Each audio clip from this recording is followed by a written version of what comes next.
bem-vindos ao podcast sobre ética e inteligência artificial na saúde digital. Hoje vamos apresentar um pouco desse tema que é tão pertinente e vamos apresentar, Yuri, a professora da nossa convidada. Hoje a gente está com uma convidada muito especial, a professora Inês Domingues, que é doutoranda em Engenharia Eletrotécnica e de Computadores pela Universidade do Porto, com especialização em Sistemas Inteligentes aplicados à Saúde. Além disso, é professora adjunta no Instituto Politécnico de Coimbra, onde eu tive o prazer de estudar com ela durante 6 meses. É investigadora no Centro de Investigação do Instituto Português de Oncologia do Porto e na rede Helsenhout, com a produção científica nas áreas de inteligência artificial e imagem médica. Professora, eu gostaria que a senhora falasse um pouquinho sobre sua trajetória profissional, como foi chegar onde a senhora está hoje. Antes de mais, eu quero agradecer este convite que me foi feito para participar neste podcast sobre ética e inteligência artificial. Relativamente ao meu percurso profissional, então doutorei-me na Faculdade da Universidade do Porto, onde o meu trabalho de doutoramento andou muito à volta do desenvolvimento de modelos na área da cancro da mama. Okay? Por isso eu trabalhei com imagens de raio-x, chamadas mamografias, aqui em Portugal pelo menos, e tentei desenvolver algoritmos que auxiliassem os médicos a fazer um diagnóstico às senhoras. Cá em Portugal é aconselhado fazer o rastreio a partir por volta dos 45 anos de idade, por isso todas as mulheres em Portugal, a partir dos 45 anos de idade, fazem imagens de mamografia. É uma quantidade muito grande de imagens para serem analisadas e o meu objetivo foi então desenvolver métodos e algoritmos para ajudar os médicos a tomarem decisões melhores e mais rápidas e mais consistentes também. Depois, a partir daí, a minha carreira continuou muito na investigação, estive a trabalhar no IPO do Porto também, sempre na área do cancro, mas aqui já foi mais diversificado, mais em vários tipos de cancro, e agora estou a dar aulas no ISEC, como o Yuri já mencionou, e continuo, paralelamente, a desenvolver investigação nesta mesma área. Por isso, eu não sou, assim, super especialista na parte em específico da ética, mas fico muito grata, estou muito contente por estar aqui e por dar o meu contributo e a minha visão sobre este tema, que é super relevante e atual. Sim. E quando foi que a inteligência artificial entrou na vida da senhora? Foi precisamente mais durante o meu doutoramento. Foi um bocadinho durante o mestrado ainda. Durante o mestrado eu trabalhei com imagens de ressonância magnética no trato vocal. Fiz algoritmos para segmentar aqui o trato vocal, ok? E tinha a ver com o discurso em português, com a maneira como nós articulamos as palavras em português. Por isso já começou a entrar um bocadinho aí, mas mais em grande, mais a parte da inteligência artificial mesmo foi durante o meu doutoramento, com a supervisão do professor Jaime Cardoso, que é uma pessoa de referência cá em Portugal na área. Então aí é que eu comecei mais a desenvolver os modelos propriamente de inteligência artificial e nessa altura, na altura que eu andava a tirar o doutoramento, era um mundo muito diferente do que é hoje em dia. Esta foi uma área que desenvolveu imenso nestes últimos anos, muito, por isso o que eu fiz no meu doutoramento já deixou de ter relevância hoje em dia, quase, não digo totalmente, mas quase, porque deu um pulo muito grande, houve muitos avanços nesta área, e esta área chegou ao público em geral, não é? Acho que agora não há ninguém, ou quase ninguém, que não tenha experimentado o ChatGPT, não é? E isso realmente foi uma grande revolução e houve muitos avanços nesta área nestes últimos anos. Muito interessante e pertinente, né? Dando início a esse primeiro bloco, vamos falar sobre IA, ética, um olhar sobre o futuro da inteligência artificial na saúde digital. A IA já faz parte do nosso dia a dia, mas a forma como ela é aplicada pode levantar sérias questões éticas. E é isso que vamos explorar hoje. Nesse primeiro bloco, professora, a gente vai refletir sobre justamente esses quesitos de como as pessoas lidam com a inteligência artificial, né? Os riscos e as responsabilidades que são envolvidas no uso da inteligência. E o foco é estar na compreensão dos viés e algoritmos na forma de diferentes países. Então, a gente vai lidar, inclusive, com algumas perguntas que vão relacionar tanto Portugal como o Brasil nessa perspectiva da senhora. Pergunta. Vamos iniciar com a primeira pergunta.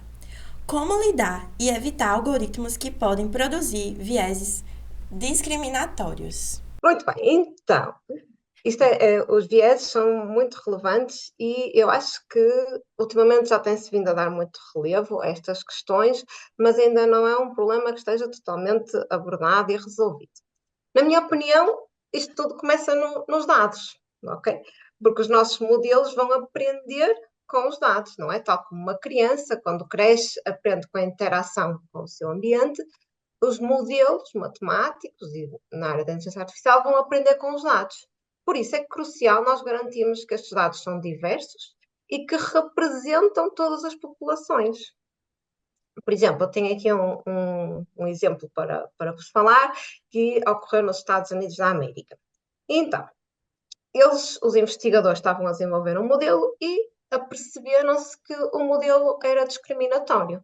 Então, tiveram a analisar os dados com muito cuidado e eliminaram algumas variáveis que são diretamente identificativas, como, por exemplo, a idade, a raça, o rendimento anual, e retiraram estas variáveis todas, voltaram a treinar os seus modelos e achavam que o seu modelo já não ia ser discriminatório. No entanto, aperceberam-se que ainda eram, ok?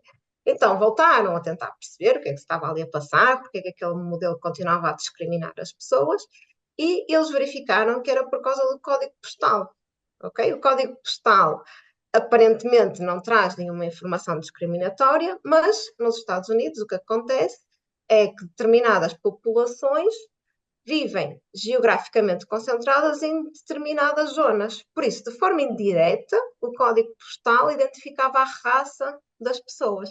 Por isso, isto não é tão simples como às vezes parece, não é suficiente eliminarmos algumas variáveis, porque podem existir correlações indiretas no nosso conjunto dos dados. Por isso, eu acho que tudo tem que começar nos dados. Temos que ter bons dados, robustos e que não permitem a discriminação. Além disso, pelo outro lado, mas no lado dos modelos, temos que estar sempre a implementar metodologias de auditoria, ok? Temos que fazer sempre uma análise sistemática dos nossos algoritmos e dos dados que permitiram o seu desenvolvimento, de modo a identificar aqui fontes de discriminação ou outro tipo de falhas éticas, ok? Em termos de auditoria, o que é que podemos fazer? Podemos fazer uma revisão dos critérios da seleção de dados, ok? Outra vez, sempre aqui muito à volta dos dados, o rastreamento das decisões dos algoritmos e a verificação da transparência, ok? Tudo isto é fundamental para garantir que os sistemas são justos e confiáveis. E depois temos os modelos, temos que fazer validações cruzadas em diferentes subgrupos populacionais, ok? Vamos experimentar nesta população específica e ver como é que o meu modelo se comporta, tentar ver o comportamento do modelo noutra população, de modo a que ele seja o mais robusto e ético possível. E essa validação, às vezes, quando não é feita, né, não tem como tirar bons resultados sobre. Por isso Exatamente. Pode causar muitos problemas, ok?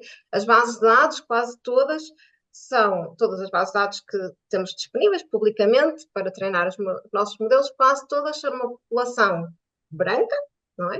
Maioritariamente dos Estados Unidos da América, não é? Que tem muito poder nestas coisas, maioritariamente masculina e maioritariamente uma população adulta, não é? Se nós tentarmos utilizar um modelo que foi treinado nesse tipo de dados, se tentarmos utilizá-lo em África, por exemplo, é uma realidade completamente diferente e o modelo provavelmente não se vai comportar bem. Ou se tentarmos utilizar um modelo em crianças, também é provável que tenhamos aí discrepâncias, etc, etc e tal.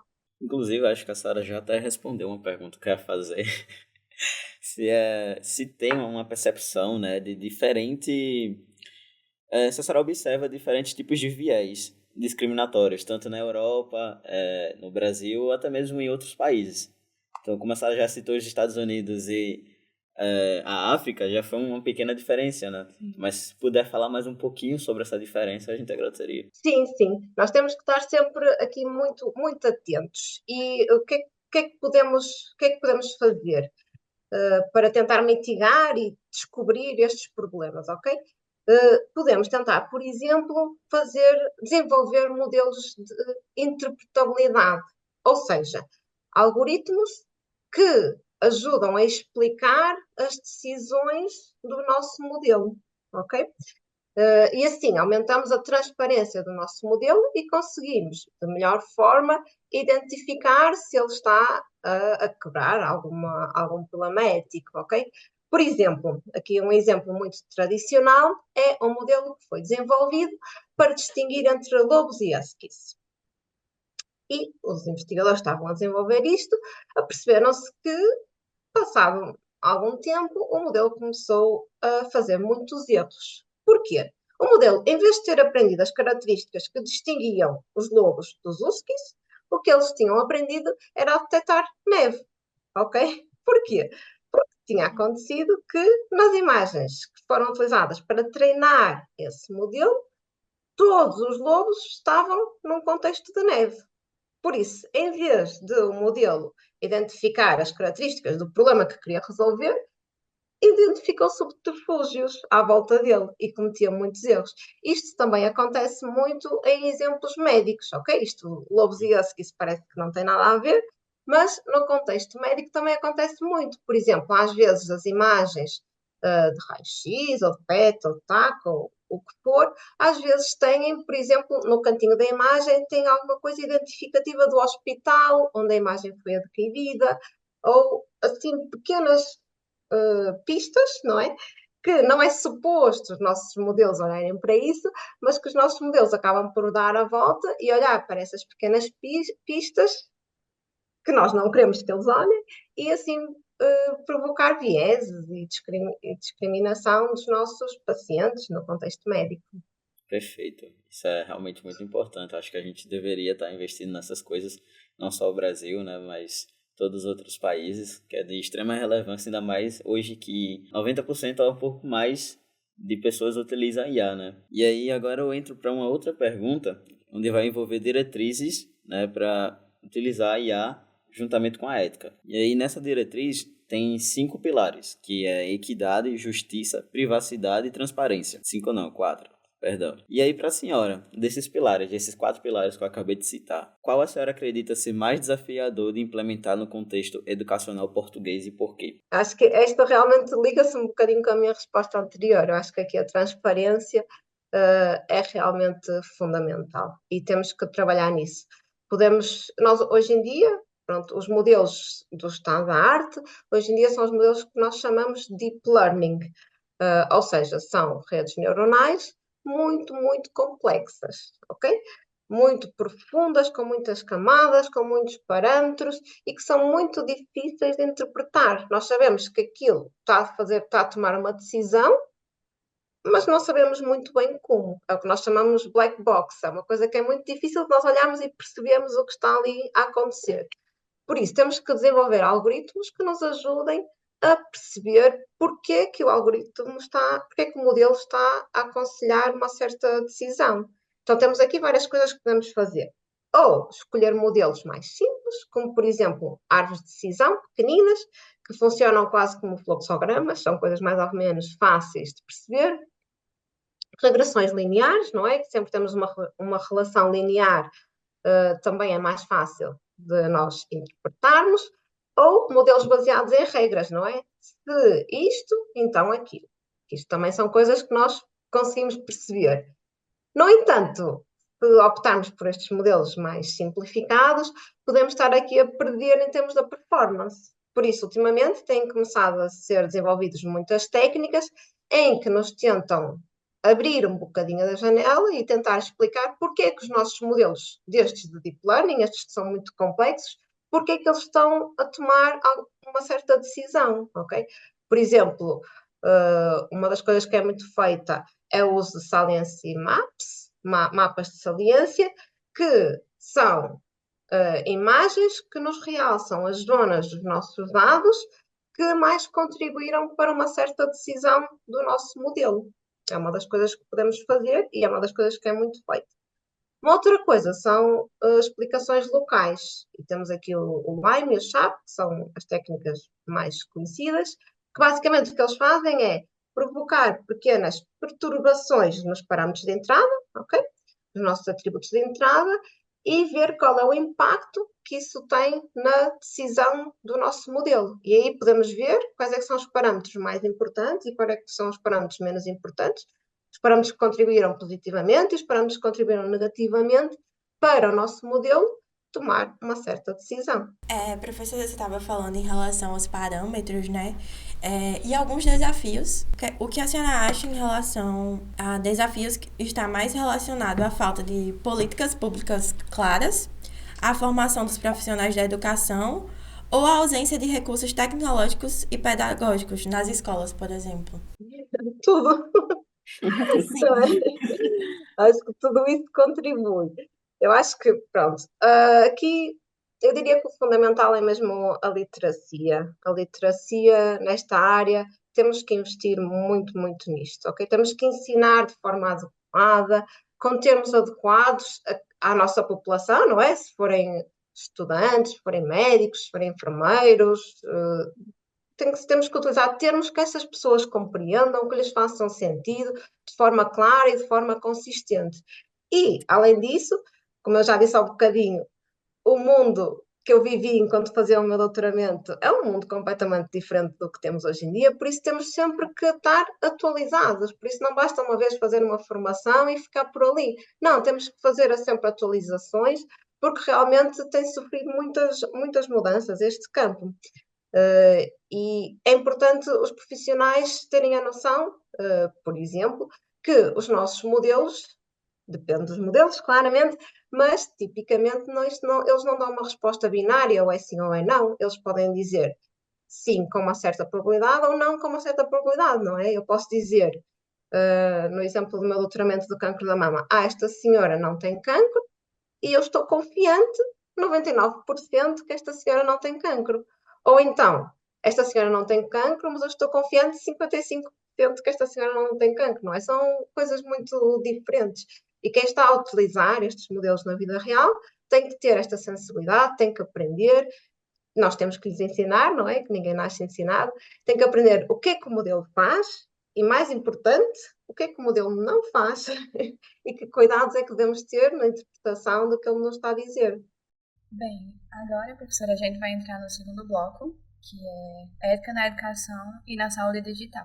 Nesse bloco, a gente vai abordar como a ética e a IA se refletem nos dois campos, que é o campo da formação educacional e o crescimento da IA na saúde digital, que é um tema bastante atual, né, no momento, é algo que a gente vê cotidianamente esse tema abordado. E como a educação para o uso da consciência dessa inteligência e quais os principais riscos éticos em ambientes tão sensíveis como a área da saúde, porque querendo ou não, a gente está lidando com questões de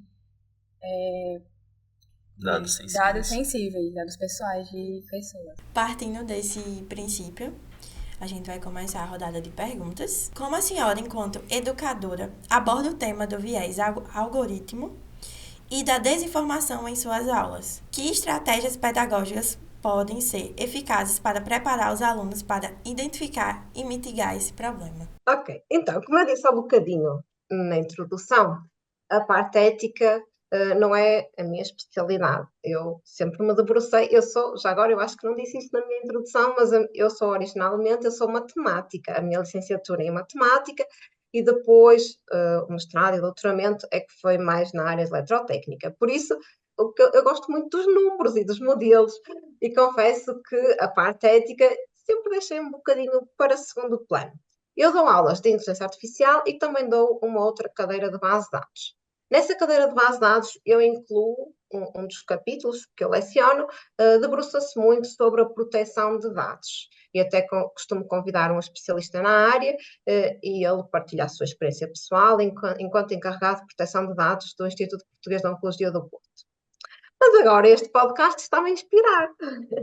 Então eu acho que vou aqui reformular as minhas aulas de inteligência artificial e vou passar a incorporar estes temas mais da parte ética no próximo ano letivo, porque realmente isto é fundamental. E agora que estas técnicas chegaram à população em geral, eu concordo que os meus alunos têm que aprender os cuidados que têm a ter, ok?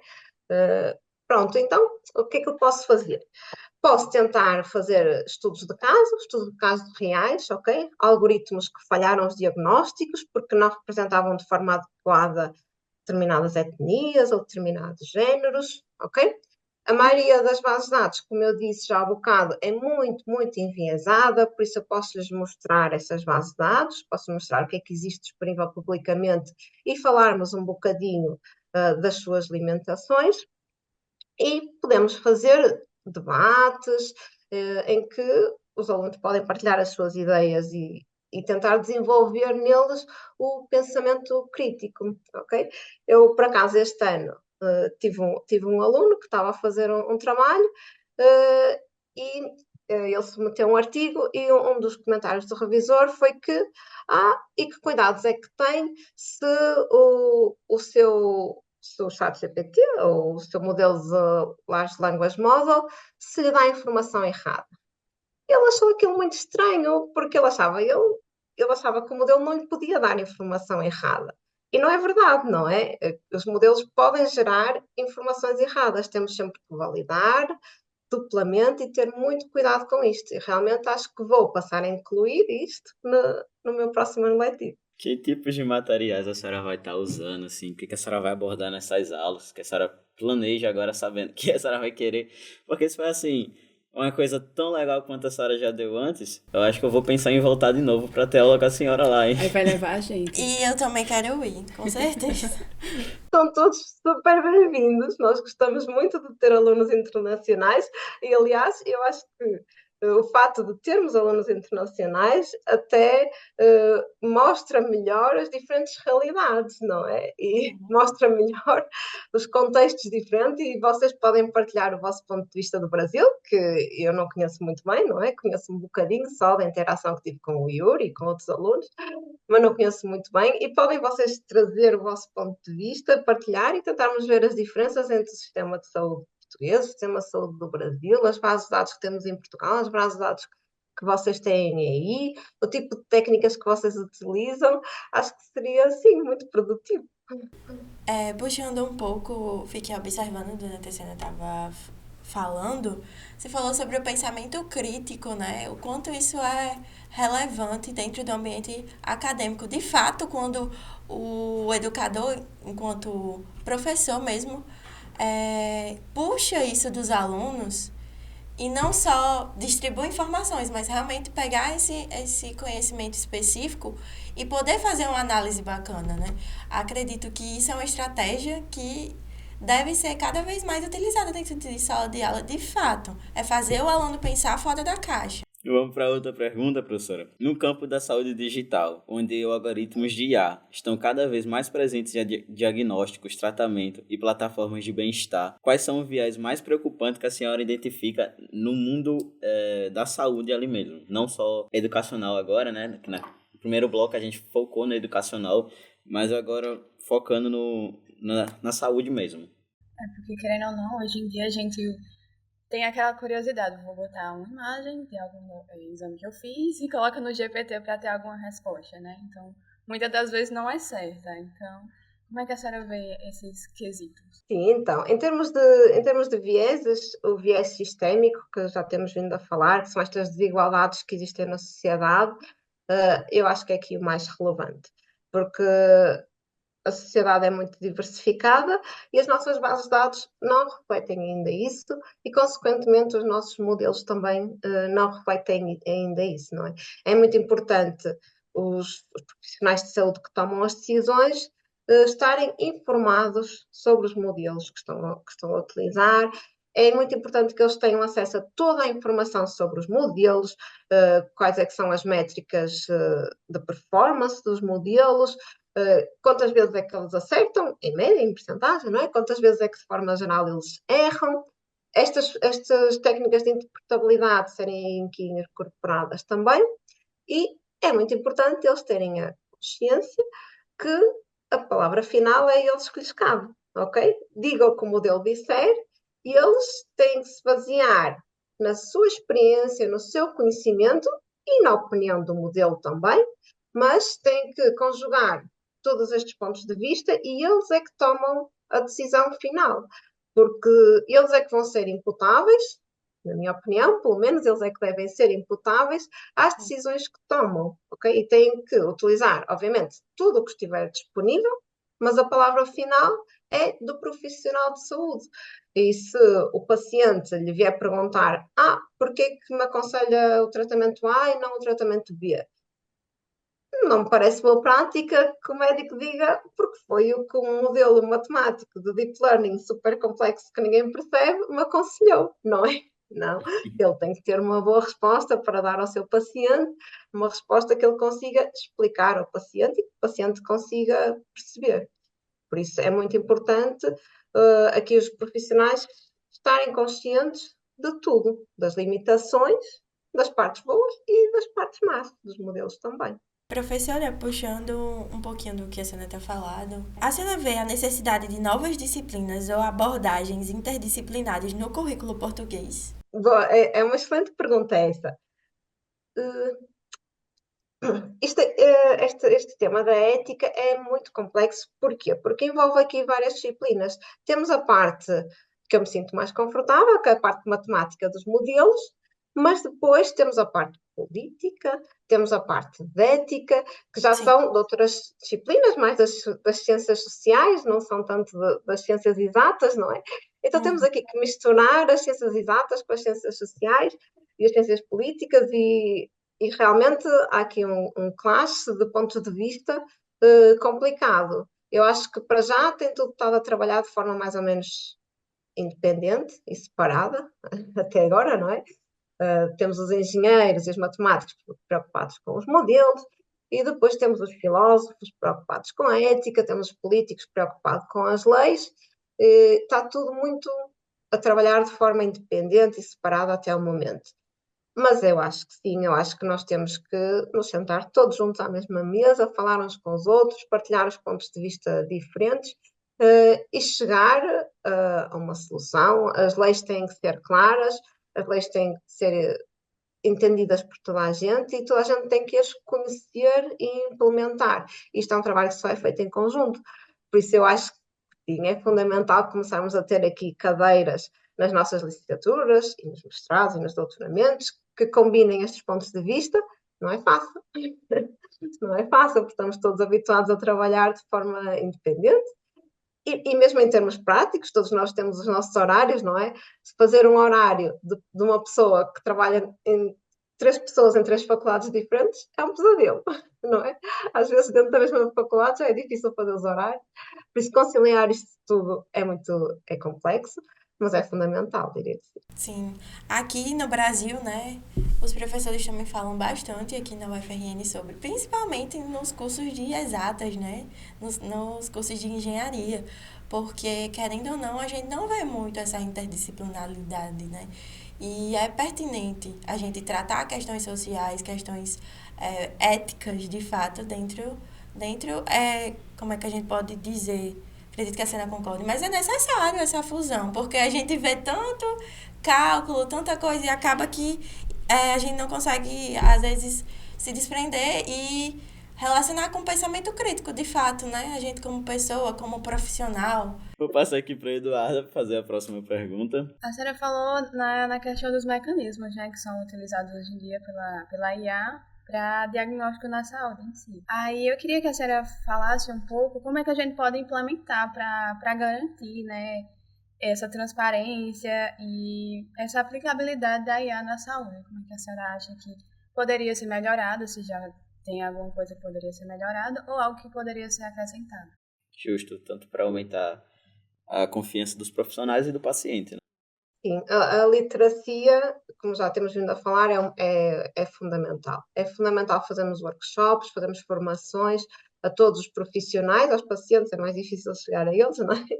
Mas é muito importante fazer formação aos profissionais numa linguagem que eles entendam, clara, consistente, e ir atualizando essas formações para eles estarem sempre atualizados dos modelos que eles estão a utilizar.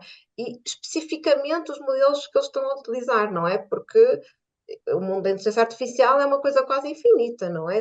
Ninguém consegue estudar tudo, não é? Por isso, eles têm que ter um bom conhecimento das coisas que lhes são úteis na prática do dia a dia deles, ok? Pronto, além da formação, também manter sempre guias de boas práticas, sempre atualizados e escritos também de forma clara.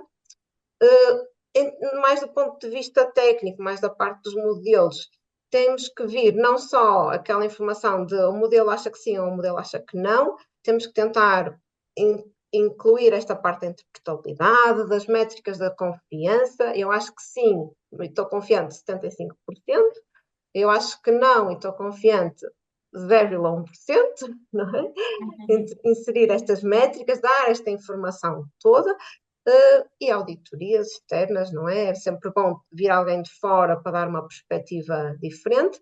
Tudo isto suportado numa regulação, não é? Regulação, leis claras e disponíveis a toda a gente.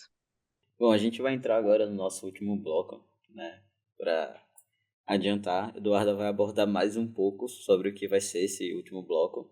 Nesse último bloco, o foco é justamente nas questões futuras, nas quais práticas e políticas podem garantir que a IA evolua de maneira ética. Vamos abordar questões de privacidade, segurança de dados e diversidade. Então, também ouvindo o que a senhora tem desses possíveis cenários, no que a senhora também vislumbra nesses quesitos dos próximos anos, o que pode melhorar, como a gente já havia falado anteriormente. Isso. É um bloco mais sobre desafios e futuro da ética em IA, né, na saúde digital.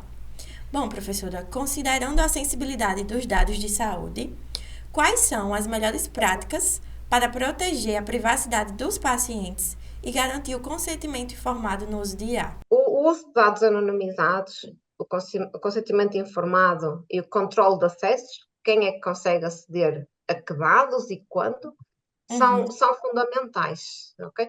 Eu não sei se vocês têm isso aí no Brasil, mas aqui em Portugal, sempre que o meu médico ou o meu enfermeiro consulta os meus dados no sistema informático, eu recebo essa informação. Eu recebo um e-mail ou uma SMS a dizer o enfermeiro XPTO, com o nome do enfermeiro, ou o médico ABC, consultou os seus dados neste dia, a esta hora. Por isso é muito importante existir toda esta transparência. Eu tenho que saber quais dados meus é que estão partilhados, aonde e quem é que tem acesso a eles e quando. Mais do ponto de vista dos modelos, hoje em dia temos técnicas, uma linha de investigação que se chama Federated Learning. E aí nós conseguimos treinar os nossos modelos sem a transferência de dados. Por isso os dados ficam onde estão, nos hospitais onde estão e onde foram adquiridos, e ainda assim nós conseguimos utilizá-los para treinar os nossos modelos.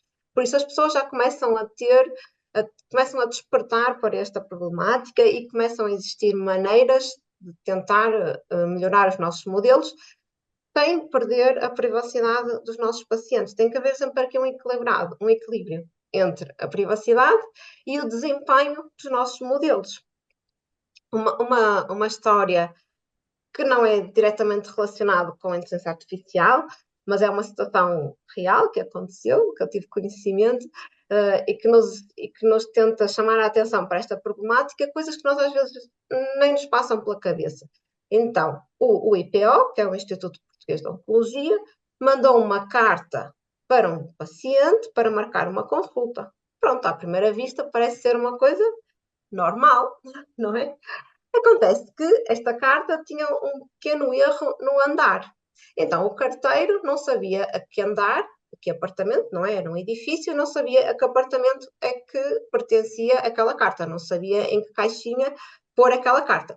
Então, ele pôs a carta em cima, num sítio em que toda a gente podia ver. E então, todos os vizinhos daquele senhor perceberam que aquele senhor tinha cancro, porque ninguém recebe uma carta do Instituto Português de Oncologia se não tiver cancro, não é? Uma pessoa quando chega ao IPO, já lhe foi detectado o cancro, não é? Então, todos os vizinhos ficaram a saber que aquele senhor tinha cancro. E pronto, e depois o senhor ficou, obviamente, muito descontente e acabou por processar o IPO por ter violado a sua privacidade. Pronto, são estes pequenos descuidos, pequenas coisas que uma pessoa nem pensa, não é? Que podem ter um grande impacto na vida e na privacidade das pessoas. Por isso temos que nos assegurar que a AI é inclusiva, equitativa, diversa e que considera todas as perspectivas e evita a discriminação e preconceito nos seus algoritmos e em todo o pipeline, não é? Desde os dados até às decisões. Show.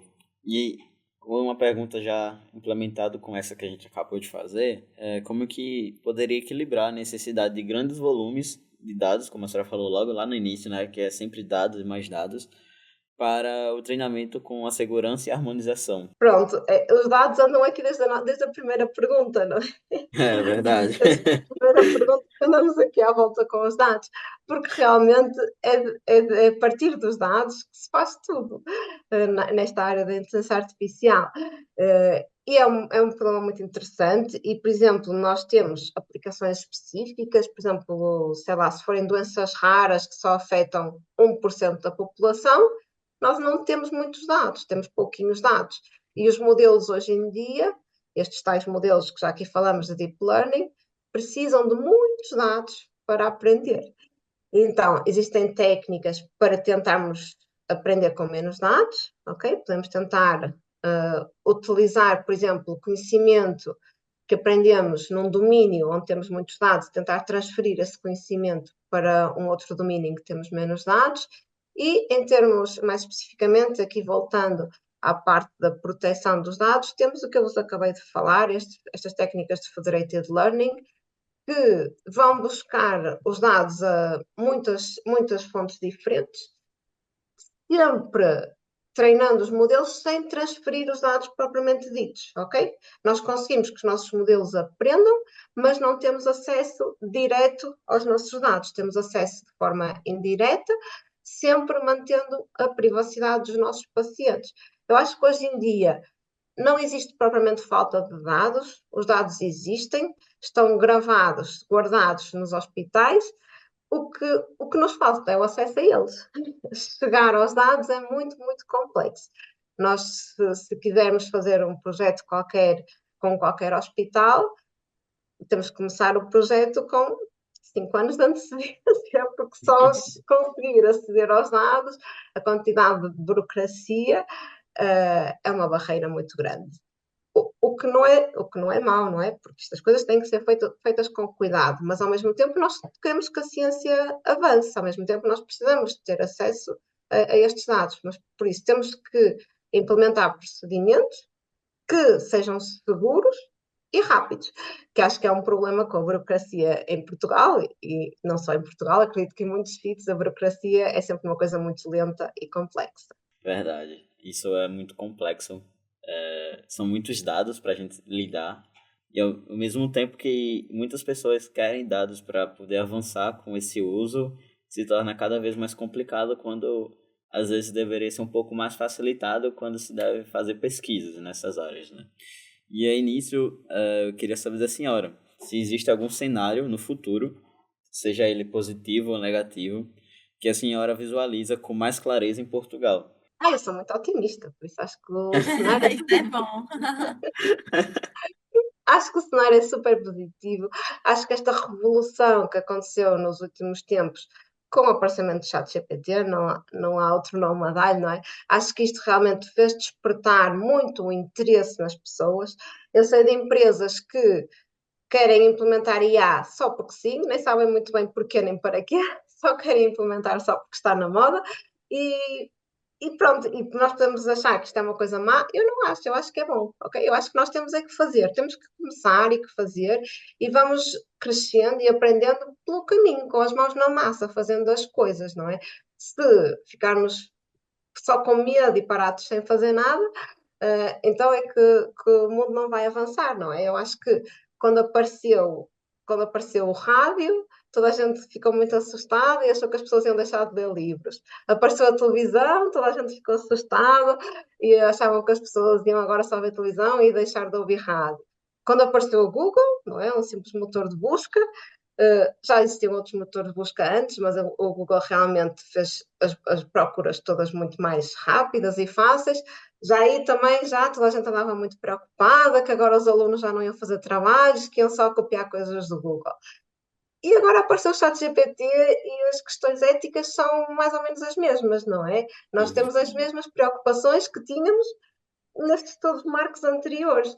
E de alguma forma fomos ultrapassando e aprendendo a viver com elas, e eu acho que de forma geral temos evoluído de forma positiva, não é? Os diagnósticos das doenças são feitos não só melhor, mas também mais atempadamente, não é? E quanto mais cedo descobrirmos as doenças, melhor perspectivas de tratamento temos, por isso é muito importante eles serem feitos bem e rápido, e antes. E tudo isso tem ajudado, e eu acho que o mundo tem desenvolvido de forma positiva e por aí irá continuar.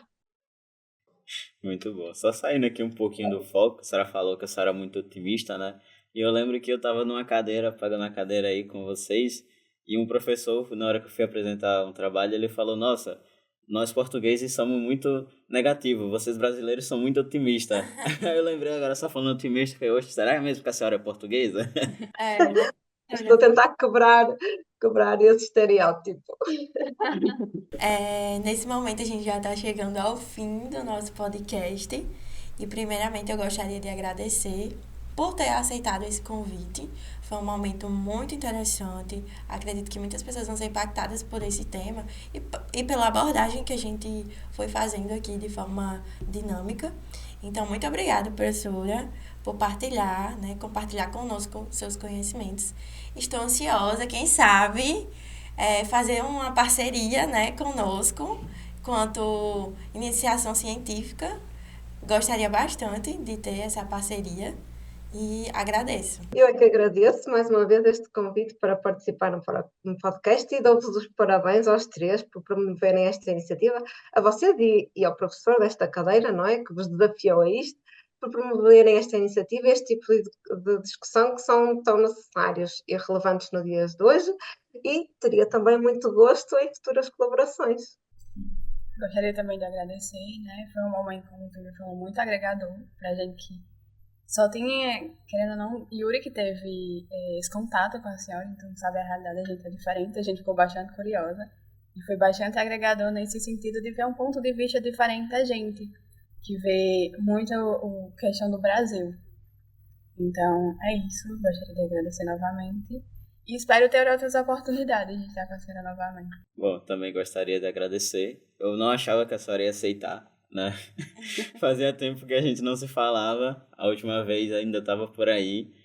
E ainda mais, eu vou assumir aqui, eu reprovei na matéria de IA, pagando com a senhora. Não fui um bom aluno, então... Mas eu agradeço por todo esse conhecimento passado. Quando o professor pediu essa atividade pra gente, eu logo lembrei da senhora, então eu fiz, não, tem que tentar fazer com ela, ver se ela aceita, e deu tudo certo, a senhora aceitou, e eu espero mesmo que a gente consiga fazer outras coisas no futuro, seja iniciação científica, quem sabe um segundo capítulo desse podcast, a senhora convida mais pessoas, indicar mais pessoas, então agradecemos bastante mesmo por ter aceitado esse convite tão especial pra gente. O gosto foi todo meu. Bom, acho que aqui a gente finaliza. Se você quiser falar mais alguma coisa, acrescentar mais alguma coisa sobre o tema, fica à vontade, senão a gente já pode finalizar. Não, só reiterar os agradecimentos e reiterar a minha disponibilidade para todo tipo de colaborações futuras. Eu espero a Sara no Brasil, viu? Vou fazer o Erasmo. Não Erasmo no Rio de Janeiro, como a Sara fez na primeira vez, mas agora você tem que vir pro Rio Grande do Norte aqui, tá? Vim aqui na UFRN palestrar, desenvolver algo e, claro, conhecer Natal também, né, professora?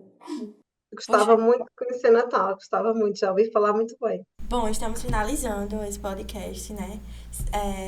Sigam nos acompanhando. Hoje a gente refletiu, enquanto nós profissionais, estudantes, desenvolvedores e cidadãos, sobre temas bastante relevantes que contribuem para o futuro envolvendo tecnologia e saúde digital.